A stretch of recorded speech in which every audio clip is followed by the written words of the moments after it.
Salut les timbres du FPV, c'est X, bienvenue sur ma chaîne pour une nouvelle vidéo.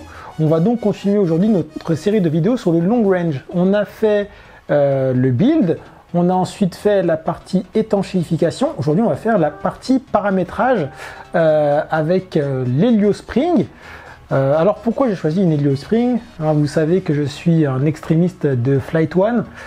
Malheureusement j'ai besoin de la fonction GPS spécifiquement pour l'utilisation de ce quad en long range. Pourquoi?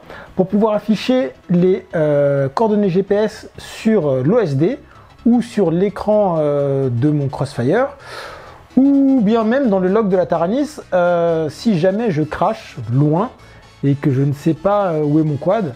Voilà, ça va me permettre grâce aux coordonnées GPS de pouvoir le localiser et de le récupérer.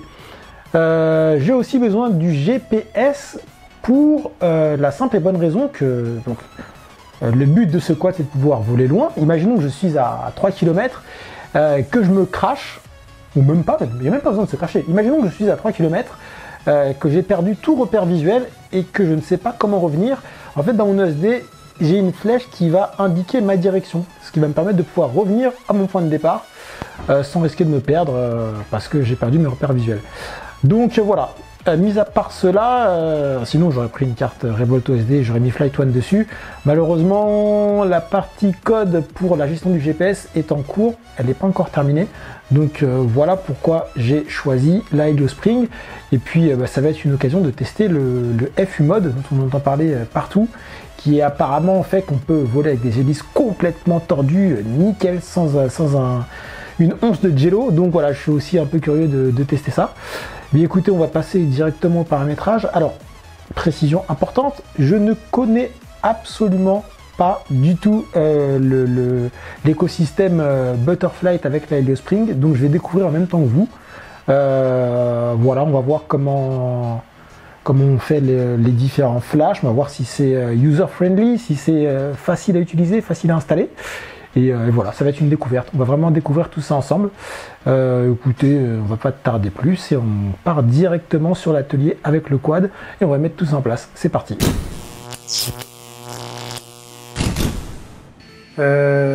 Alors, donc on va démarrer. Ah, mais alors, attendez, parce que je crois que pour flasher avec Pegasus, il faut d'abord que je mette la FC en DFU. Ça va pas marcher là. Non, attendez, en fait, on ne peut pas lancer Pegasus direct, il faut d'abord lancer Butterflight. Ah, c'est pas le truc le plus intuitif et le plus simple à faire. Attendez.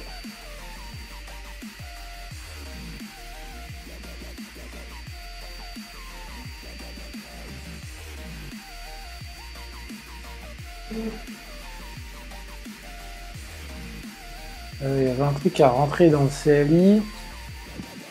Si je mets DFU. Et merde, alors attendez. Nico Berthe m'avait donné une petite astuce. Alors attendez, hein, je suis désolé. Voilà. Il faut juste taper BL pour bootloader.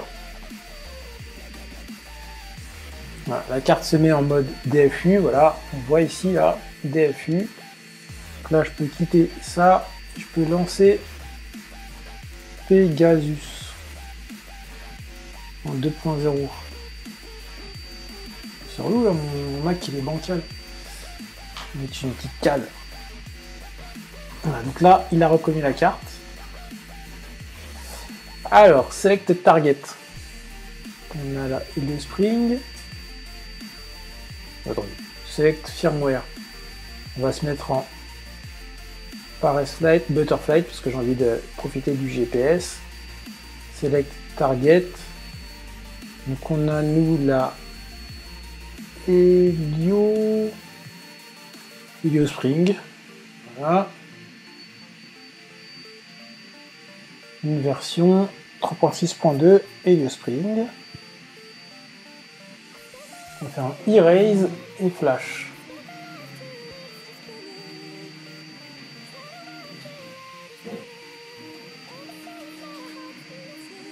Qu'est-ce que c'est que ce bordel?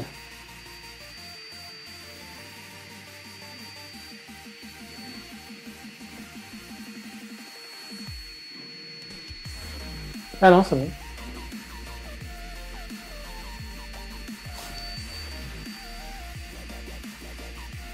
truc, c'est que j'ai mis...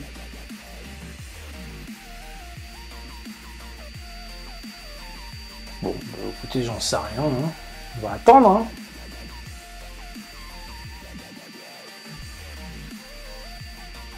Ouais, non, c'est bon. Ouais, c'est un peu déroutant. Hein. On est vraiment en mode codage ou je sais pas quoi. C'est un peu déroutant.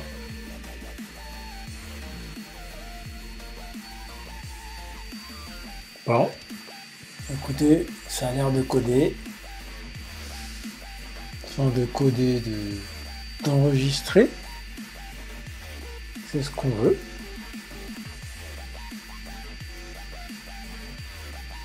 Bon. Normalement c'est bon, mais on voit que tu reconnaisses ma carte maintenant, petit GUI.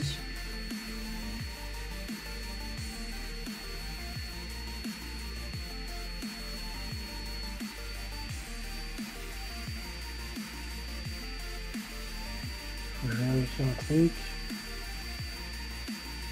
Les préférences.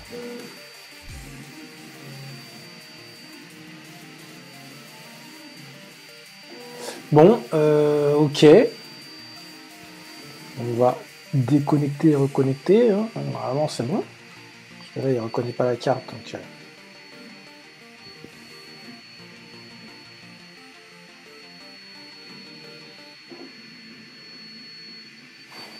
qu'est-ce que c'est que ce bordel? C'est bon. C'est vraiment flippant.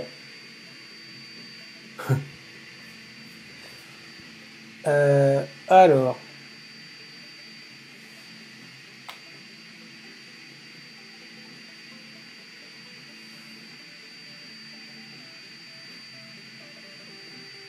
Pourquoi Nojiro? Ah oui. Oui, j'ai pas mis à jour le... Donc voilà. Donc là, on a mis le firmware. Maintenant, il faut mettre à jour le IMU F. Il faut que je me souvienne où c'est. Voilà. Donc on va dans version info, IMUF version. On va là-dedans. Voilà. Et là, on va flasher le IMUF. Donc il nous faut le Fully Unleashed, qui est donc le FU mode Fully Unleashed. Tac, tac, tac, tac, tac, tac, tac. 1.1. Expérimental only.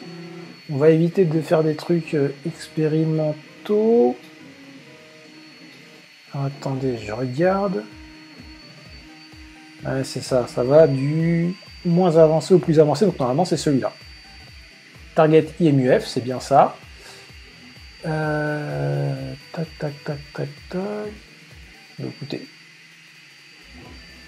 C'est vraiment déroutant. Moi, je vous avoue que là, je patauge un peu. Donc, je découvre.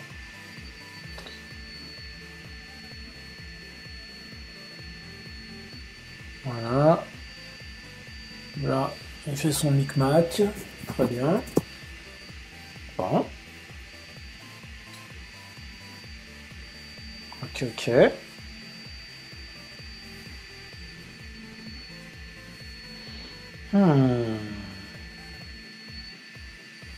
Dernière fois que j'ai testé la Helio, c'était il y a longtemps. J'avais fait une série de vidéos en fait où je comparais. Enfin, le problème c'est que j'ai jamais fait vraiment de comparatif vidéo. C'était vraiment plus personnel, mais en gros j'avais 3 quads totalement identiques et je voulais tester KISS, Betaflight, RS Flight.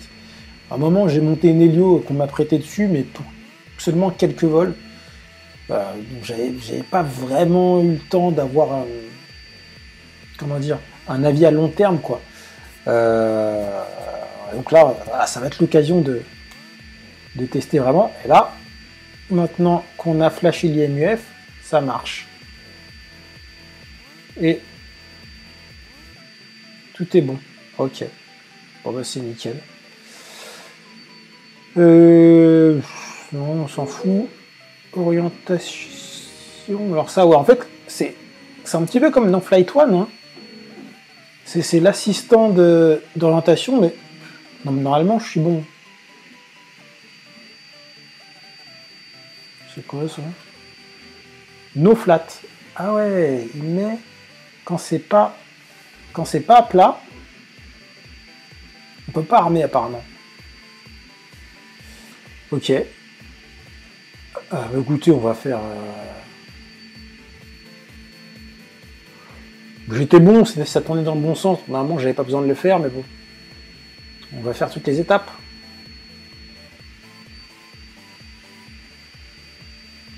Quoique non, parce que le problème, c'est que je vais pas être à plat. Je vais faire escape. Mais en gros, regardez mon tutoriel sur Flight One, c'est pareil en fait. C'est un wizard qui vous permet de régler l'orientation de votre quad. Moi, j'ai bien mis la carte apparemment, donc j'ai pas besoin de le faire. Moteur assistante, ça par contre on va avoir besoin de le faire. Alors donc il demande dans quelle direction vont tourner mes hélices. Alors moi, du coup, je prends comment dire le principe de la rotation inversée. Donc moi c'est pas celui-là, c'est celui-là. Parce que vous voyez que mes hélices tournent dans ce sens-là. Donc on est sur le reversed. Next. Ah ouais, ça. Ben, franchement, j'ai la flemme de les enlever, mais on va faire les choses bien, on va éviter de risquer de se blesser ou quoi. J'enlève mes hélices. Les petites Zimax 6 x 3.8 x 2. Ce sont des hélices qui sont spécifiquement développées pour le long range. Donc, on vous ai montré un peu la dernière fois, qui ont l'air d'avoir un pas de malade, mais apparemment c'est que du 3.8. Enfin, je crois que c'est 3.8 sur la partie du centre, et après là sur l'espèce de truc arrière de l'hélice, je pense que c'est plus, parce que ça me paraît vraiment bizarre que ce soit que du 3.8. Et bref, normalement, avec ça, et mes batteries de Lion custom en 6S 4000 mAh, que je vais faire à la maison, que je vous montrerai dans une prochaine vidéo. Normalement, il y a moyen de voler tranquillement 20 minutes, sans aucun problème. Ça se fait. J'ai vraiment hâte de tester. On va vraiment passer au next level en termes de temps de vol et de possibilité de faire des beaux plans en mode cinématique. Donc ça va vraiment être super intéressant. Hop, excusez-moi, je prends un petit peu de temps. Tac. Les hélices d'un côté, les écrous de l'autre. Voilà, on enlève toujours les hélices quand on fait les réglages moteurs pour éviter tout accident. Éviter qu'on ne sait jamais, hein, il y a un bug dans le logiciel, la carte qui freeze ou quoi, que ça bloque les moteurs en full throttle, ça peut faire très mal dans la gueule. Donc voilà. Donc on accepte, j'ai bien enlevé les hélices. Donc pour calibrer les ESC, s'il vous plaît, confirmez-nous que votre batterie n'est pas branchée. Oui, elle n'est pas branchée, donc je peux cliquer sur Next. Maintenant, il me demande de plugger une batterie. Ok.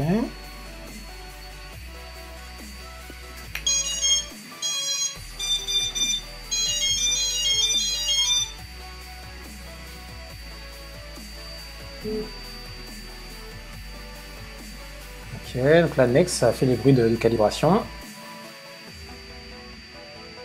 Voilà.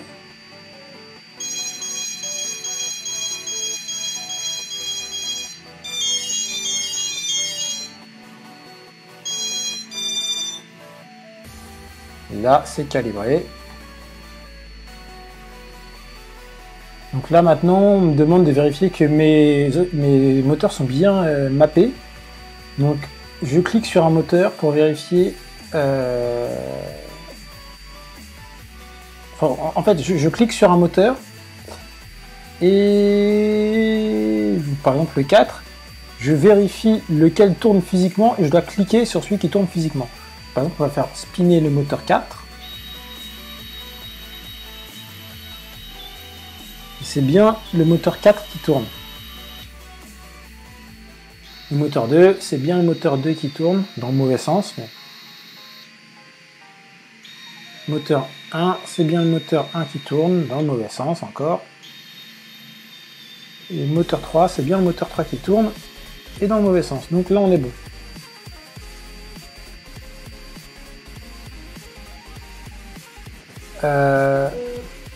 C'est bien beau, mais...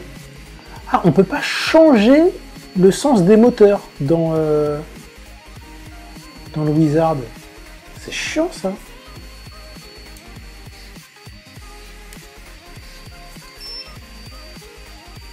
Ah merde, il y a B-Fly qui est en train de se mettre en route. Je rebranche la lipo.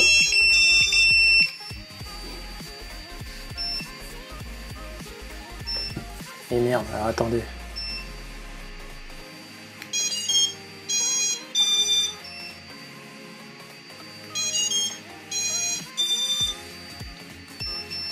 Voilà, il s'est désactivé. Ah, parce que dans Skip calibration,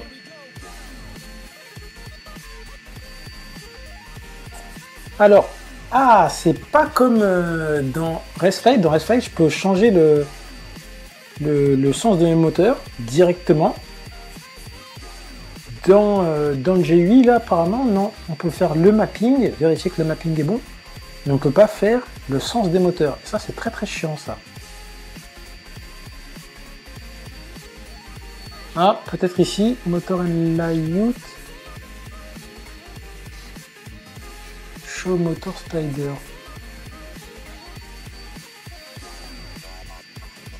Ah.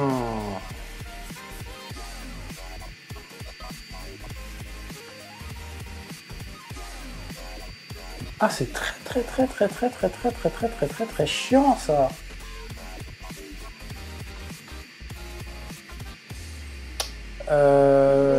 Bah alors du coup, je sais pas. Donc Air Mode Anti-Gravity, c'est très bien. 3D Mode, non. Motor Stop, on s'en fout. Multi-Shot, ok, c'est très bien.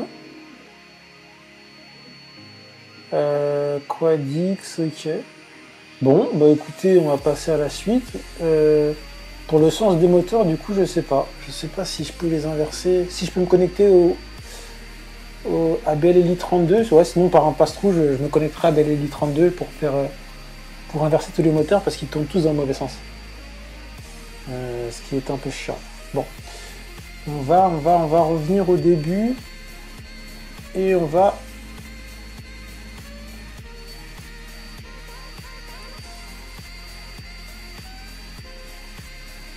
On va nous s'occuper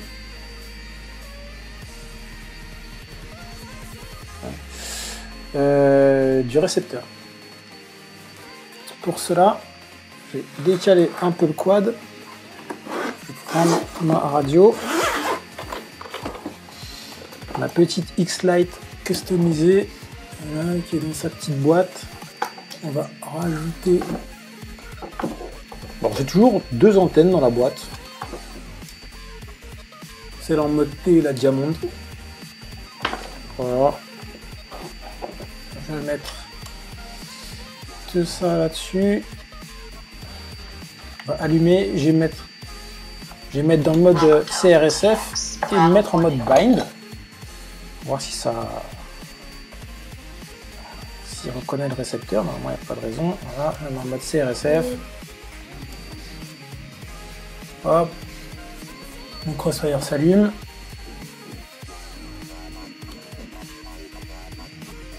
Hop, je rentre dans les menus.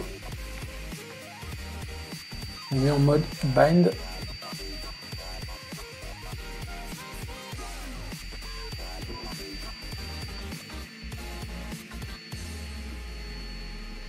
Alors le truc, c'est que je suis pas sûr que... Il y a peut-être des chances que mon récepteur ne s'allume que quand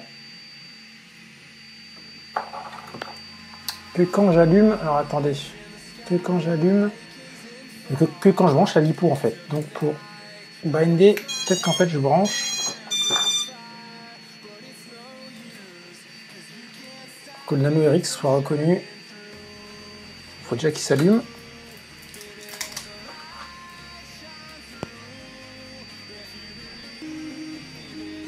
Bon, en fait, c'est bon. Il est bindé là, c'est bon.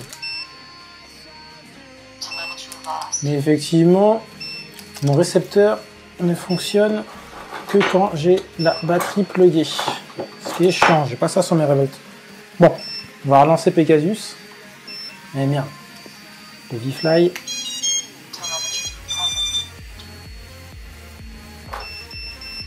Qui est désactivé. Alors, receiver assistante. TBS Crossfire, donc. On clique là. Je branche pour que la radio le trouve. TBS Crossfire. Next. Alors.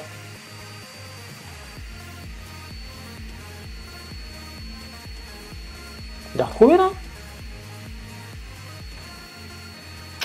Je comprends vraiment rien. Bah non, ce qui me met nos RX. Bon, bref.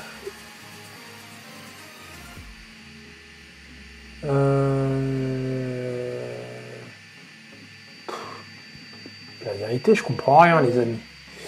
Il doit y avoir un truc port, j'imagine. Slide Pigs, aux mode, voltage, port. Voilà. Alors, je sais plus du tout ce que j'ai branché.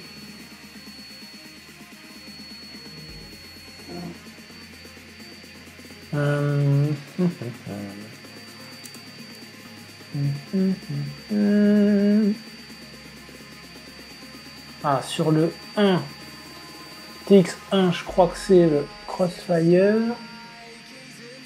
Et sur le 2, c'est le GPS. Ok. Donc, TX-RX1, on a le récepteur et on est en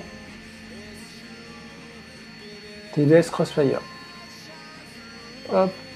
Sur le 2, j'ai le GPS. Et ben c'est tout. Save.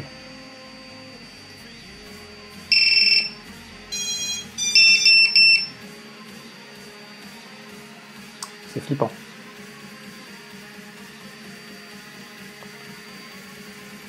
Voilà. Il a un reboot ou pas? On va vérifier.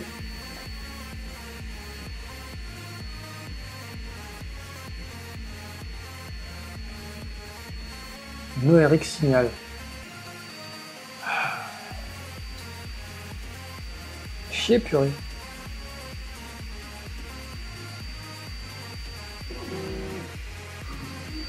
Bon, la vérité, je comprends pas trop. Je pense que je vais arrêter cette vidéo parce que là, je suis vraiment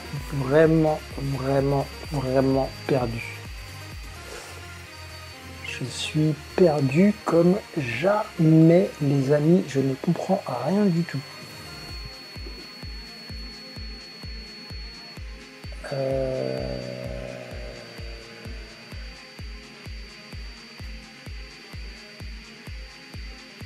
J'avoue, je comprends pas. Il n'y a même pas d'onglet. Ah si, il y a un onglet GPS. GPS on. C'est un uBlocks. Hop. Rescue. Bon, ça je vais mettre auto. GPS autoconfig, oui. Rescue Sanity on, ok. GPS auto baud rate on. Rescue throttle.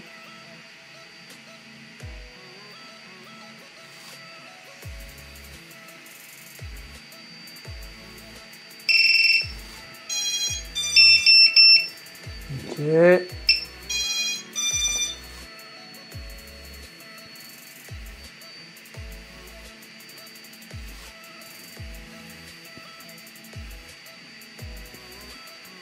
Ok, donc là apparemment il a reconnu le GPS, lui.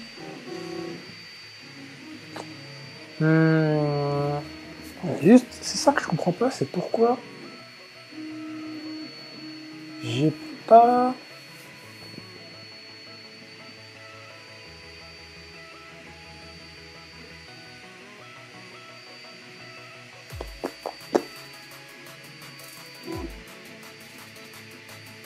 comprends pas pourquoi il me reconnaît pas le truc.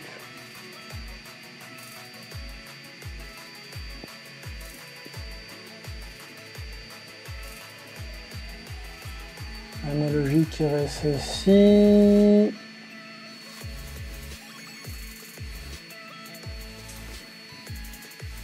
Télémétrie.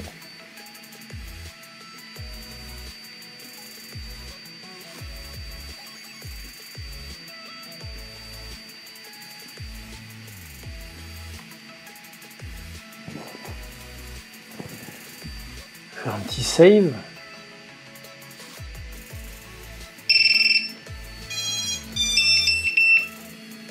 Il est vraiment fort cet enfoiré. Ok, lui il est bon. Show RX Data.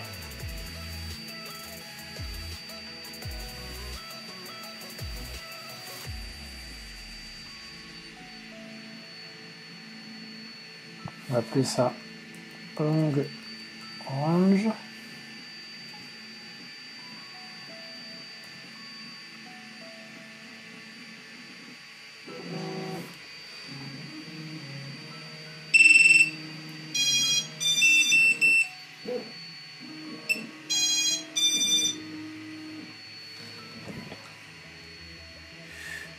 Tac, tac, tac, tac, tac.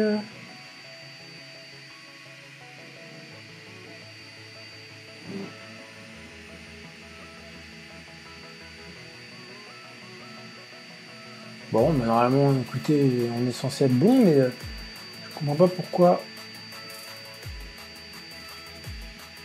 Bon, de base, je vais rajouter 10 partout.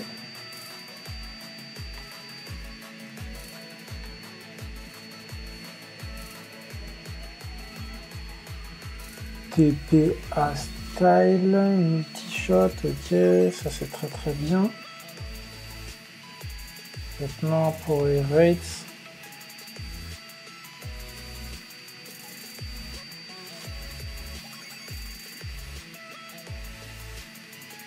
Je vais mettre en beta flight.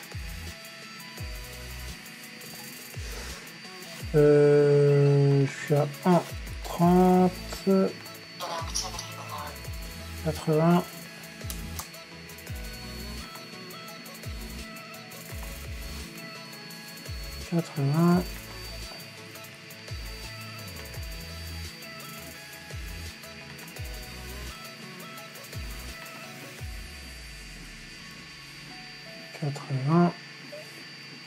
Voilà, je vais mettre 20 en expo.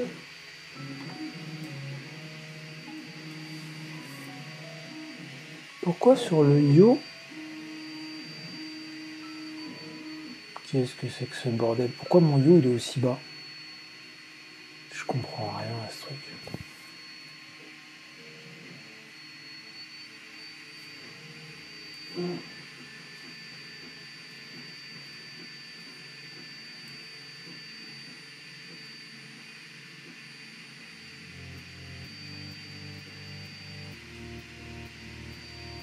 Il y a différence entre le yo et les autres? Je comprends rien du tout. Là, c'est revenu à la normale. Bah non. 90. Ah, je veux juste mon 1300, qu'est-ce qu'il me fait là?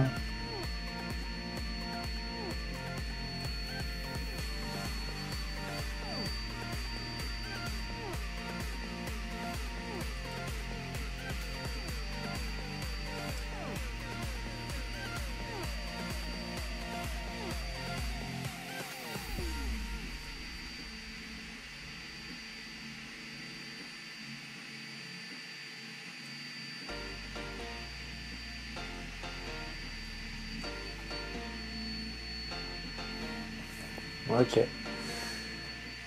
Tac. Et save. Bon. Je sais absolument pas si mon GPS marche. Pour l'instant. Je sais pas non plus pourquoi mon CRSF marche pas. Donc là, j'avoue que je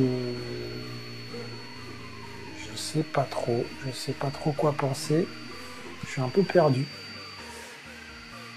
Upload font. Signal, on va se mettre en pâle. Altitude, ça peut être intéressant.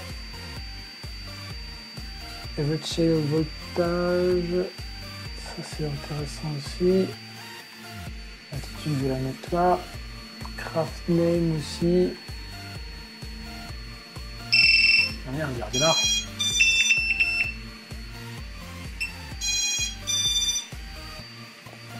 Bon, là, franchement, là, je suis complètement perdu, là. Je sais pas, je comprends pas. Je ne comprends vraiment pas. DTX.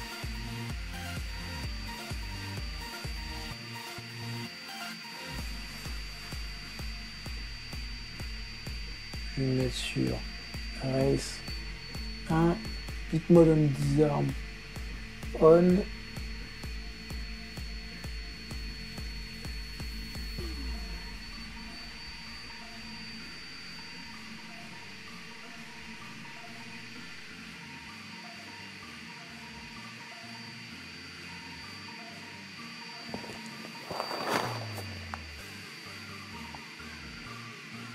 C'était l'OSD que j'étais en train de... Ok, Craftname, Crossers, CRPM, on s'en fout. GPS satellite, ça j'en ai besoin.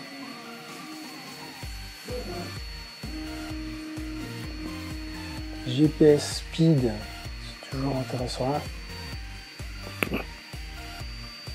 L'altitude, on va mettre là, hein, tant qu'à faire. Là, c'est tout ce qui est information GPS.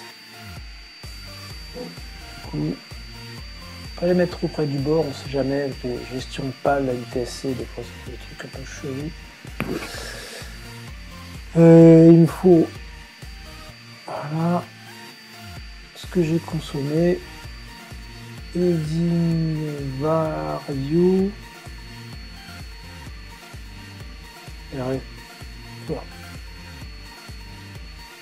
RSSI, ça peut être intéressant si j'arrive à le régler.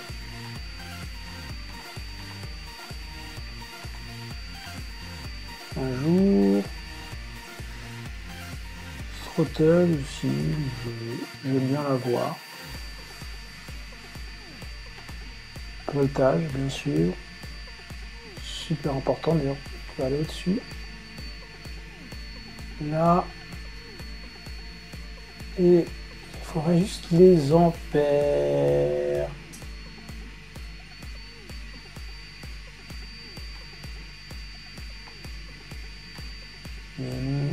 En mettant des armes. C'est les alertes. Température, on s'en fout. Il n'y a pas amp, tout simplement. Dans la consommation, image drone, watt, throttle, voltage, warnings. C'est moi qui suis fou ou quoi? Pourquoi je le vois pas?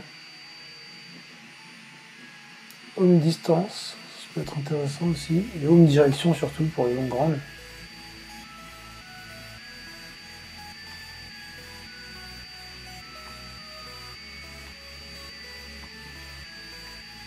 Ça, c'est la direction à laquelle j'ai démarré.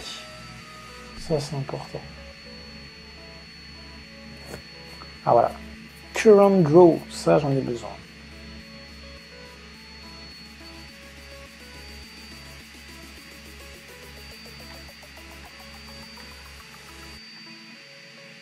Les 3 sont importants. Tac, et le timer.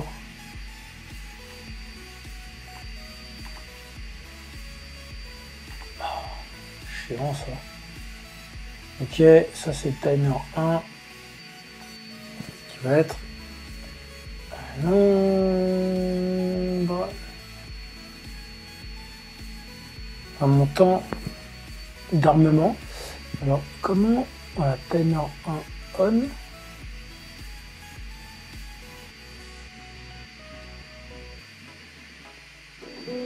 Ok, normalement c'est bon.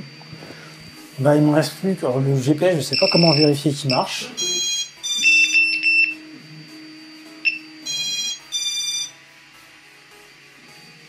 le récepteur, faut que je regarde comment dire, si j'ai bien les bons branchements pour le récepteur. Je vais voir si j'ai une image déjà. Ouais, bon, j'ai bien une image déjà, c'est une bonne chose. Donc l'OSD est bien pris en compte et tout. C'est cool.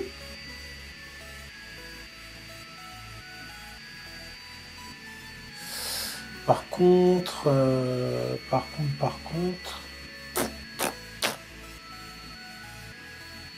bon, bonne qualité cette caméra, c'est ouf. Ouais, j'ai juste le récepteur quoi. Tout fonctionne sauf le récepteur, je ne sais pas pourquoi. Bon, le GPS, on verra. En tout cas, il a l'air d'être reconnu, tout est bon.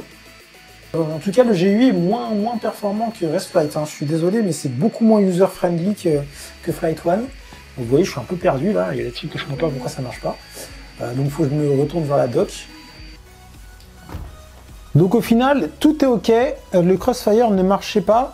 Alors, au début, je pensais que je n'avais pas choisi le bon UART. Donc là, je suis passé sur l'UART 3.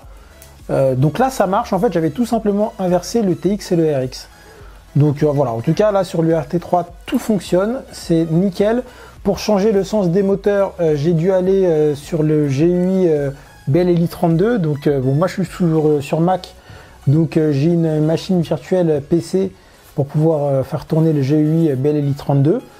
Donc j'ai pu inverser le sens des moteurs dessus sans aucun problème. Donc le pass-through là marche nickel.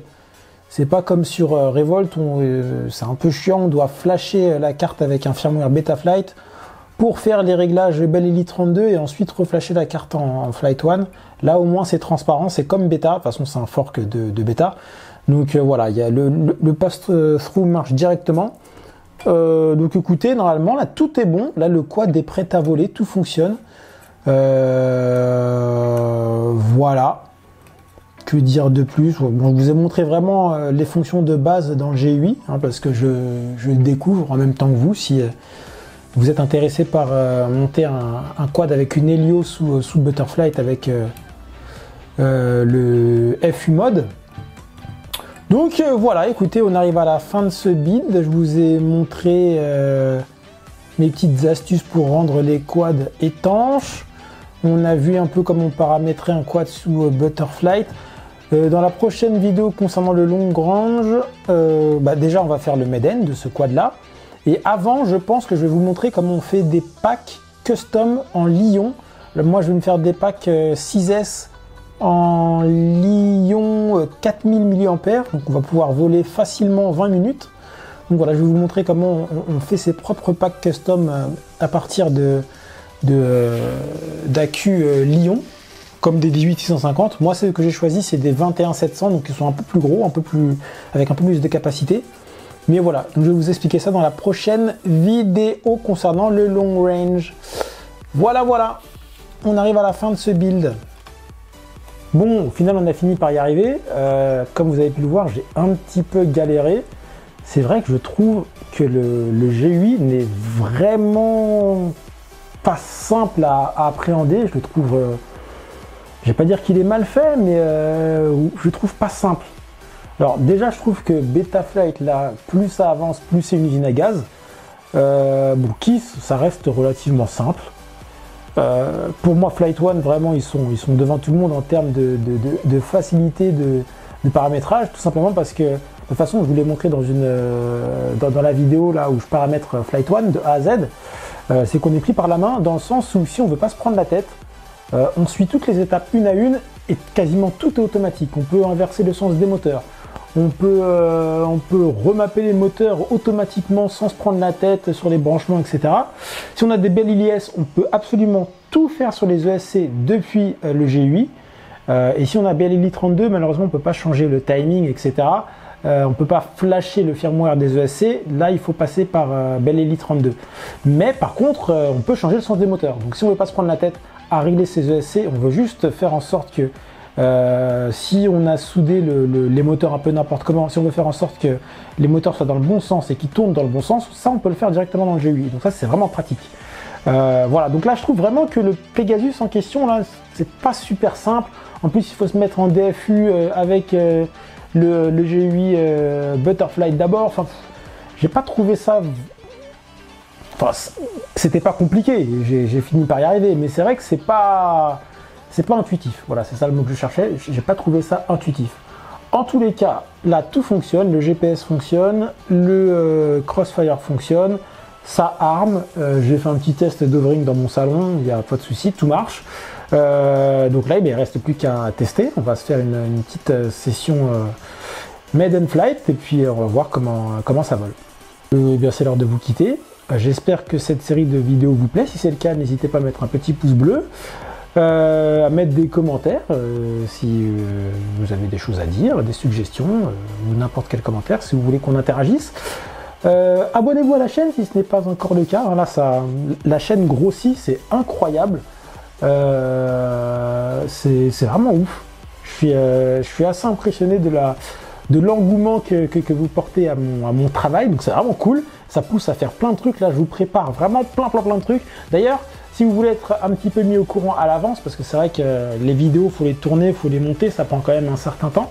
Si vous voulez avoir du petit teasing, des petites idées sur ce que je vous prépare, ce qui est en cours, allez sur la page de la chaîne, abonnez-vous, hein, cliquez sur la petite cloche pour être averti des prochaines vidéos, mais surtout, il y a un onglet communauté. C'est vrai que peu de monde l'utilise. Appuyez sur l'onglet communauté, je vous mets des petites photos ou des petits posts sur ce que je suis en train de bricoler, donc sur les trucs à venir. Voilà, ça permet de me donner votre avis, peut-être de savoir ce que je dois sortir avant l'autre. Enfin, s'il y a des projets qui génèrent un peu plus d'engouement, donc à sortir avant les autres, etc. Donc voilà, c'est une manière en plus de voir sur les trucs sur lesquels je travaille. Il y a aussi dans la description l'adresse, le lien de la page Facebook où pareil je mets des petites exclusivités en vidéo et en photo. Et oui, un truc important, désolé, hein, l'outro de cette vidéo va être super long. Mais je tenais à préciser, oui, que dans ma description, il y a des liens affiliés. Alors, pourquoi? Tout simplement parce que ça permet d'avoir une toute petite rémunération sur les liens que je mets dans la description, sur les matériels que j'utilise qui pourraient éventuellement vous intéresser. Vous, ça ne vous coûte pas plus cher à l'achat. Mais voilà, ça permet d'avoir une toute petite rétribution. C'est quasiment rien, hein. C'est de l'ordre, je crois que c'est entre... Je vais peut-être dire une connerie, mais je crois que c'est entre 2 et 7%, je crois. 7% ça paraît beaucoup. Enfin bref. Mais voilà, ça permet moi ensuite d'acheter des trucs, du matériel pour mes montages, pour les vidéos que je vous fais. Tester du matériel aussi pour vous donner mon avis. Et voilà, c'est un petit soutien. Vous, ça ne me coûte pas plus cher et moi, ça me fait un petit coup de pouce et ça me pousse à continuer à vous faire des vidéos. Donc voilà. D'ailleurs, on a dépassé donc les 2000 abonnés, ce qui est incroyable. Je vais lancer bientôt un petit giveaway. Non, comment j'ai prononcé ça, moi? J'ai prononcé ça comme un blédard. Un giveaway. Voilà, donc voilà, restez connectés, ça va arriver bientôt. Je ne sais pas encore ce que je vais vous offrir, mais voilà, il va y avoir un giveaway là très bientôt. Donc écoutez, merci en tout cas à tous de soutenir la chaîne. Je vous dis à très bientôt pour de nouvelles vidéos. On va finir de toute façon cette série sur les long range et puis après on passera sur de nouvelles aventures. Je ne sais pas encore ce qui va arriver en premier, mais en tout cas je vous prépare plein de trucs. Voilà. Bon voilà à tous, bonne soirée ou bonne journée selon l'heure à laquelle vous regardez cette vidéo et à très bientôt.